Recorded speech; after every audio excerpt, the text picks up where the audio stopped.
বাচ্চাদের বাপি তো থেকে চলে গেছে, অন্যজন যে বাপ হিসেবে ছেলে হিসেবে দেখবে এর কোনো গ্যারান্টি আছে? আচ্ছা, যদি আমরা ওর চেয়েও খারাপ হয়, কাজ নেই, বাচ্চাদের কোনোদিন খাওয়াইতে পারি, কোনোদিন খাওয়াইতে পারি না। অনেক সময় তো দেখা গেছে যে ঝড় বৃষ্টির কারণে কাজ হয় না।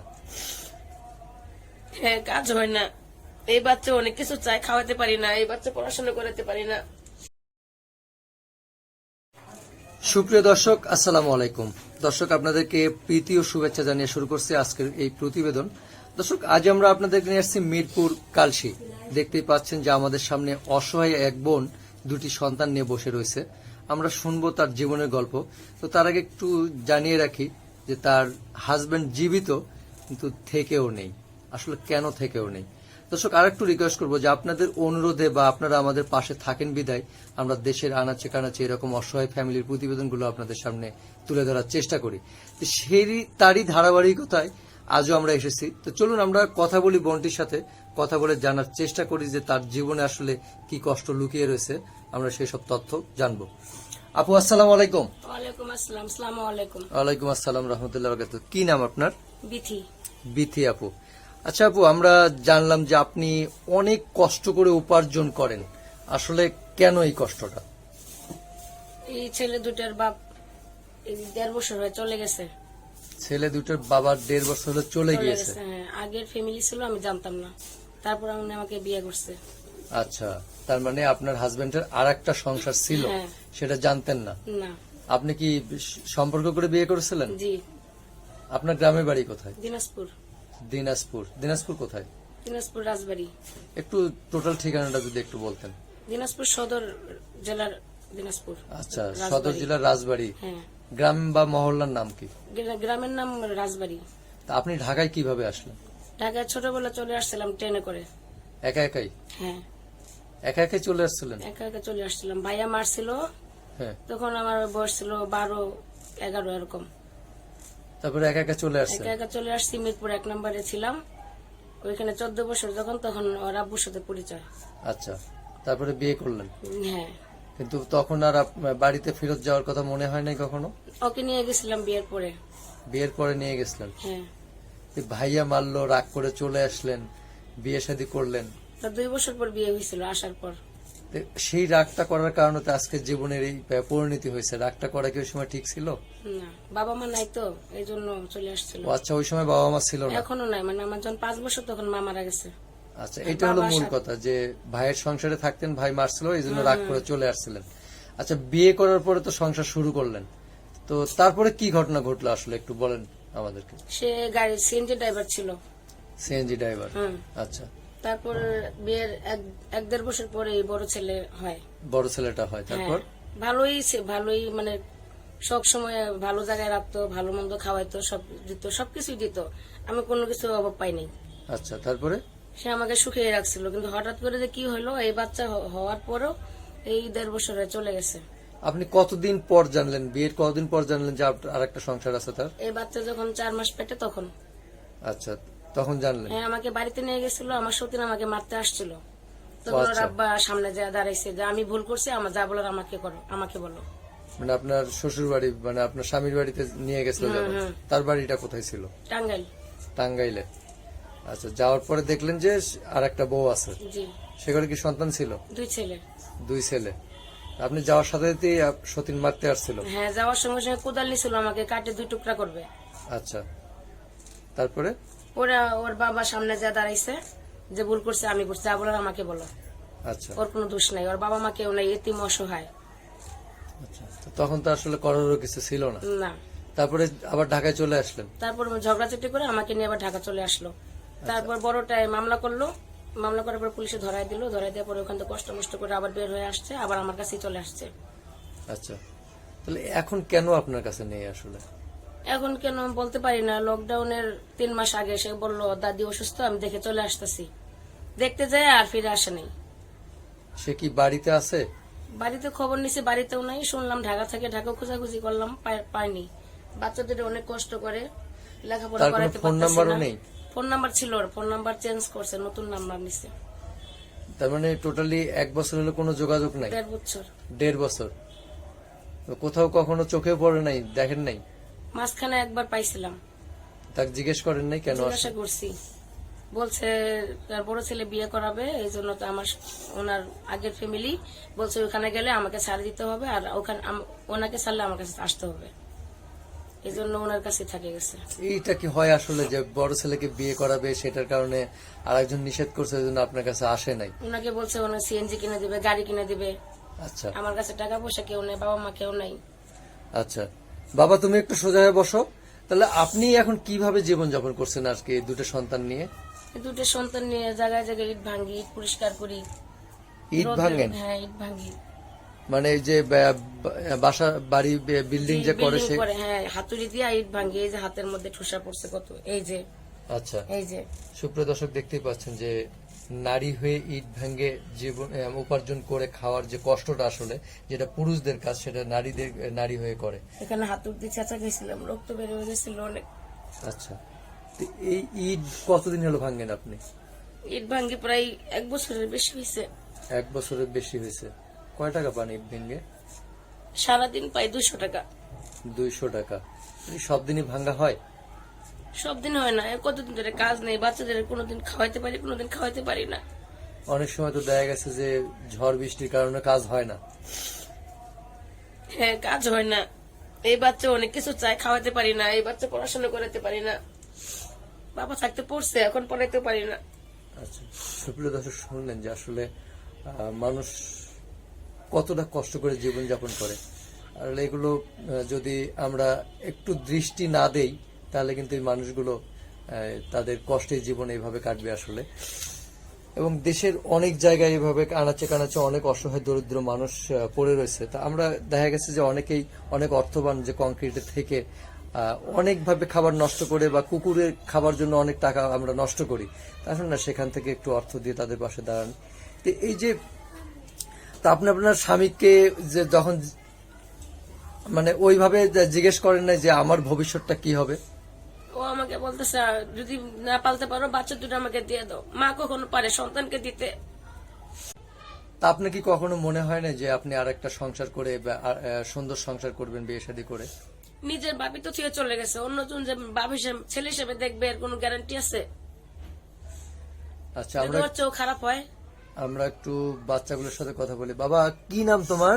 আমার নাম শান্ত। শান্ত? আচ্ছা, তোমার বাবার কথা মনে পড়ে?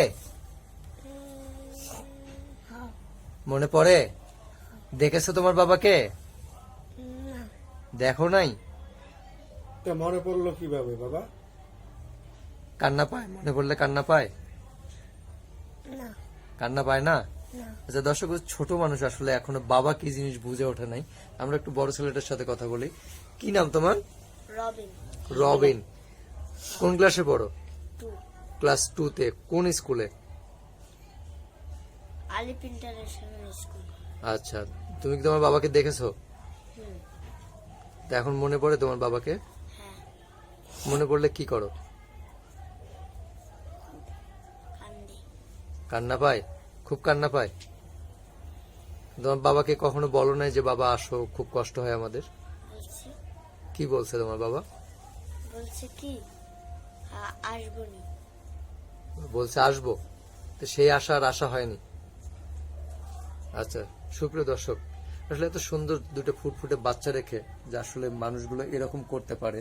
আর মুখোশধারী কিছু মানুষ আছে আসলে, তারা অনেক সময় সরলতার সুযোগ নেয়। তো এই সুযোগগুলো নেওয়া আসলে কি বলবো যে মানুষের কাতারে পড়ে কিনা আমার বোধগম্য হয় না। আচ্ছা আপা, যে প্রতিবেদনের মাধ্যমে আপনি দেশের অনেক প্রভাবশালী বা অনেক বিত্তবান মানুষ আছে, প্রবাসী অনেক ভাই ও বোনেরা আছে, তাদের কাছে আপনার কি বলার আছে আসলে? তাদের কাছে আমার অনেকই যে আমার বাচ্চা দুটো যেন ভালো মতো খাইতে পারে, স্কুলে পড়তে পারে, পড়াশোনা করতে পারে, তাদের যেন ভবিষ্যৎ হয়। পড়াশোনা করাতে পারলে নিজেরটা নিজে করতে পারবে। কি বানাইতে চান সন্তানদের? একে আমি হাফেজ বানাইতে চাই। হাফেজ বানাইতে চান? হ্যাঁ, আচ্ছা, আর বড় ছেলেটাকে ওকে স্কুলে দিতে চাই। স্কুলে দিতে চান? তো কি ভবিষ্যৎ কি হিসেবে দেখতে চান আপনার সন্তানকে? মানুষ যদি সাহায্য করে তাদের জন্য যদি করতে পারি তাহলে আমার ছেলেটাকে আমি ইঞ্জিনিয়ার বানাতে চাই। ইঞ্জিনিয়ার বানাইতে চান, কিন্তু এই যে ইট ভাঙ্গা টাকা দিয়ে সামান্য অর্থ উপার্জন করে সম্ভব কি? পারবেন এটা আপনি? তো সম্ভব না, নিজেই তো ঠিক মতো খাইতে পারি না। 4 মাসের ঘর ভাড়া আটকে গেছে। কত টাকা ঘর ভাড়া দিতে হয়? 3,500। 3,500। তা আপনি তো ইট ব্যাংকের টাকাই উপার্জন করেন 5,000 বা 4,000, এত হয় না। এত হয় না। তাহলে বাকি টাকা কি খাওয়া হয় আসলে? প্রতিদিন তো কাজ হয় না, কোনোদিন রান্না করি কোনোদিন রান্না করি না। সকালে রুটি দিয়ে যায়, পাউরুটি, সারাদিন এটি 2টা খাই সারাদিন কাটায়। কোনোদিন রাত্রে ভাত পায়, ওই যে ওনাদের কারো কাছ থেকে ভাত এনে খাওয়াই, আমাদের বাড়ির ঘর থেকে কটা ভাত এনে খাওয়াই না রান্না করতে পারলে। তো আপনার স্বামী যে চলে গেছে, কোনো অর্থ কি দিয়ে জানি কিছু? কিচ্ছু দেয়া যায়নি। সিএনজি চালাইতো, 400-500 টাকা পাইতো, 1,000 টাকা পাইতো। মাঝে মধ্যে ওই যে গাঁজা টাজা খাইতো, টাকা টুকা চাইলে। এমনি ভালো ছিল, কিন্তু নেশা করতো, একটু গাঁজাটা খাইতো। ড্রাইভাররা বলতে কি নেশাখোর? আমি তো তাই দেখলাম, ড্রাইভাররা বলতে এরকম গাঁজা টাজা খায়। আচ্ছা আচ্ছা, আপনি ধরেন একটা কথা আপনি জানেন যে ধরেন আপনার প্রতিবেদনটা দেখে কোনো ভাই আপনাকে 500 বা 1,000 টাকা দিয়ে সহযোগিতা করলো, তো সেই 500 বা 1,000 টাকা দিয়ে তো আপনি সারা জীবন চলতে পারবেন না। না, তো তাহলে করণীয় কি আসলে? যদি কিভাবে? আমি কেউ যদি আমাকে বেশি একটু সাহায্য করতো, তাহলে আমি কাপড় 3 পিস এনে ব্যবসা করতাম, বাচ্চাদেরকে ভালো মতো পড়াশোনা করাতে পারতাম। 3 পিসের ব্যবসা জানা আছে? আগে করছিলাম, এখন টাকার জন্য আনতে পারি না, করতেও পারি না। আচ্ছা, তার মানে অনেক টাকা লাগে। অনেক বলতে কত টাকা? এই না হলো 15,000 টাকা লাগে। 15,000 অনেক দূরে থেকে আনতে হয়, নৌসন্ধি যাইতে হয়, তারপর আপনার বাবুবাজার ওইদিকে যাইতে হয়। এমনি হাতের কোনো কাজ জানা আছে? হাতের কোনো কাজ জানা নেই। আচ্ছা, তো তার মানে আপনি বলতেছেন যে আপনি মোটামুটি 15-20 হাজার টাকা হলে আপনি ব্যবসা করতে পারবেন। জি তাহলে আর এই রোদের মধ্যে কষ্ট করে ইট ভাঙতে হবে না। না, ইট ভাঙাটা কেমন লাগে আপনার কাছে? অনেক কষ্ট লাগে। রোদের মধ্যে বসে বসে ইট ভাঙতে হয়, হাতের মধ্যে চেঁচা খাই, হাতের মধ্যে বাড়ি খাই। কোনোদিন বাড়ি খাইলে কাজও যেতে পারি না, বাচ্চাগুলো দিন না খেয়ে থাকতে হয়। আচ্ছা, এই যে বললেন যে 4 মাস হলে বাসা বাড়ি ভাড়া বাকি, এই টাকা আপনি কই থেকে দেবেন এখন?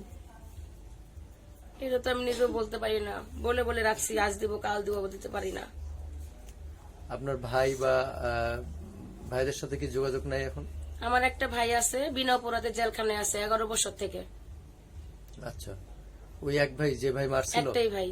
যে ভাই মারছিল? হ্যাঁ। আচ্ছা, সেই ভাই জেলখানায়? জেলখানায় মানে বন্ধু বান্ধবের সাথে চলতো, তারা কোথায় জানি গেছিল, ওদেরকে ধরছিল। তারপরে দিন মানে বন্ধুকে ধরলে তো বন্ধুরা দেখতে যায়, পরের দিন আমার ভাই দেখতে গেছে, আর আমার বন্ধুর বউ ছিল ওইখানে, আমার ভাইয়ের ঝগড়া লাগাই দিছে যে আপনি কেন আসছেন, এই নিয়ে ঝগড়া লাগাই দিছে। পরে আমার বউ বলছে যে আমার স্বামীদের সাথে ও জড়িত ছিল, মিথ্যা কথা বলছে, ওকেও গ্রেপ্তার করছে। আচ্ছা, তো সুপ্রিয় দর্শক, শুনলেন যে এই আপুর জীবনের কষ্টগুলো, সে কিভাবে জীবনযাপন করছে আসলে। এই প্রতিবেদনের মাধ্যমে আর কি বলতে চান, আর কি দর্শকদের উদ্দেশ্যে কি বলতে চান আপনি? আমি বলতে চাই আপনাদেরকে যে আপনারা আমার ছেলেদের যদি একটু সাহায্য করেন, আমাকে একটু সাহায্য করেন। আপনারা তো অনেক জায়গায় অনেক কিছু টাকা পয়সা নষ্ট করেন, যদি একটু সাহায্য করেন আমি একটু চলে ফিরে বাঁচতে পারবো, বাচ্চাদেরও একটু বাঁচতে পারবে।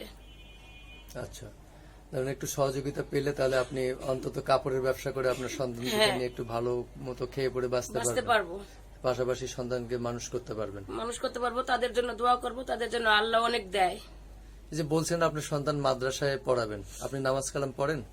এখন পড়ি না, আমার বাবা থাকতে পড়ছি। তো এখন এখন পড়েন? আমার কাজ করতে আমার দিন চলে যায়, সকাল 6টায় চলে যাই, বিকাল 6টা চলে আসি। আল্লাহ কি সেটা শুনবে? সেটা তো শুনবে না, এখন কি করব? নামাজ পড়তে হবে, আল্লাহর কাছে চাইতে হবে, তাহলে আল্লাহ কিন্তু অবশ্যই মনের আশা পূরণ করে। হ্যাঁ, আল্লাহ যেন মনের আশা পূরণ করে, আমি করব না। আমার যদি আমি এই ব্যবসাটা করতে পারি, ওদের জন্য দোয়া করব, যারা আমাকে সাহায্য করবে, নামাজ পড়বো, তাদের জন্য দোয়া করব। আচ্ছা, তাহলে সামনে নামাজ পড়বেন তো? হ্যাঁ, পড়বো ইনশাআল্লাহ। ইনশাআল্লাহ। আচ্ছা, এই প্রতিবেদনটা দেখে দেখা গেছে যে অনেক মানুষ বিভিন্ন ধরনের মন্তব্য করতে পারে, বা অনেকে আপনাকে বিয়ের অফার করতে পারে, যে আপনার সন্তানের দায়িত্ব নিতে পারে, সেটা আপনি কিভাবে গ্রহণ করবেন? ও নিজে, আমার বিশ্বাস হয় না, মানে এরকম ভালো আছে কিনা এখন আমি জানি না। নিজের স্বামী আমার সাথে বেমানি করছে, সে সন্তানকে ছেড়ে চলে গেছে, একে আরো ছোট থেকে চলে গেছে, 1.5 বছর থেকে, এখন 3 বছর। যে আরেকজন যে ওর বাবার থেকে ভালো হবে না খারাপ হবে, সেটা আমার কপালে যা লেখা আছে তাই হবে। আল্লাহ যদি লেখা থাকে হবে না, আল্লাহ যদি লেখা না থাকে হবে না। আচ্ছা, দর্শক শুনলেন যে আসলে মূলত সন্তান দুটোর জন্যই উনি হয়তো আর ঘর বাঁধতে চান না, আর ভালো মন্দ মিলে আসলে মানুষকে আসলে বিশ্বাস করে অনেক সময় পথ আগাইতে হয়। আচ্ছা, এই প্রতিবেদনটা দেখার পরে অনেক মানুষ আপনার সাথে যোগাযোগ করতে চাবে, কিভাবে যোগাযোগ করবে? আমার ফোন নাম্বার আছে। আচ্ছা, তার আগে একটু বলে রাখি যে দেখা গেছে যে অনেক মানুষ ফোন দেবে খারাপ ভালো মিলায়া, সেক্ষেত্রে আপনার কোনো আপত্তি নেই তো? না, আপত্তি নাই। আপনার ফোন নাম্বারটা কি বিকাশ করা? হ্যাঁ, বিকাশ করা। একটু নাম্বারটা বলবেন। 013-311-53856। আরেকবার বলবেন। 013-311-53856। আচ্ছা, এটা বিকাশ করা জি। আপনার কাছে থাকে তো? হ্যাঁ। আচ্ছা, ঠিক আছে আপা, আমরা চেষ্টা করলাম আপনার জীবনের গল্পগুলো তুলে ধরার। জানি না দর্শকরা এটা কিভাবে নেবে, তা আশা করি অবশ্যই কোনো না কোনো হৃদয়বান ব্যক্তি আপনার পাশে দাঁড়াবে। তা আজকে ভালো থাকবেন, আমরা শেষ করব। আসসালামু আলাইকুম। ওয়ালাইকুম আসসালাম। আসসালামু আলাইকুম। সুপ্রিয় দর্শক, আমরা চেষ্টা করলাম এই অসহায় বোনটির জীবনের গল্প তুলে ধরার। জানি না কতটুকু আপনাদের হৃদয়ে দাগ কেটেছে, তবে আশা করি অবশ্যই এই বোনের কান্নাগুলো আপনাদের হৃদয়ে দাগ কাটবে এবং সহযোগিতা হাত বাড়িয়ে দেবেন। আর আপনাদের সহযোগিতায় পারে এই সন্তানদের মুখে হাসি ফোটাতে। তা আসুন না, আমরা যে যেভাবে পারি 10-এর লাঠি 1-এর বোঝা, একটু হলে সহযোগিতা হাত বাড়িয়ে তাদের পাশে দাঁড়াই। আজকে আমাদের এখানে শেষ করছি দর্শক, সবাইকে অসংখ্য অসংখ্য ধন্যবাদ। আর অবশ্যই সামনে এরকম নতুন নতুন প্রতিবেদন দেখার জন্য বা অসহায় ফ্যামিলি গল্প জানার জন্য লাইক, শেয়ার, কমেন্ট এবং সাবস্ক্রাইব করে আমাদের সাথেই থাকবেন। ভালো থাকবেন সবাই।